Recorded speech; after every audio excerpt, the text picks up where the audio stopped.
So in terms of, I mean, obviously you've dealt a lot with the Muslim issues, and I think we're all curious, you know, how bad is the situation, given that you've been involved in Muslim women's issues in particular, but what type of things have you come across just in your legal practice? What we are seeing every day, both in my day-to-day practice and also on the committees that I'm having to deal with things, is our issues of forced marriage, where people just do not understand the difference between their cultural practices, particularly those of which we have almost 2 million in this country from the South Asian continent, that these practices are not Islamic, they are cultural, and part of my work is to point that out.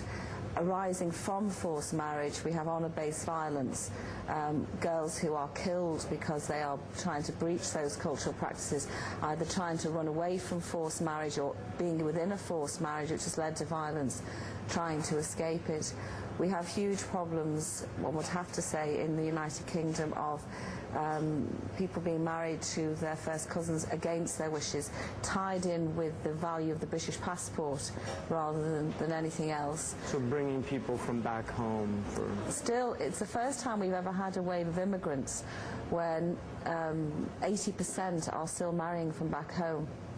That has very large socio-economic and educational difficulties, because the community here, because they're continuing to marry, mostly, if we're talking about the Pakistani community from Mirpur, which I have visited, which is a very particularly poor part of Pakistan, where the current rates of literacy are only 3% for women and 35% for men. So if you're continuing to bring in spouses with that lack of education, it has big impacts on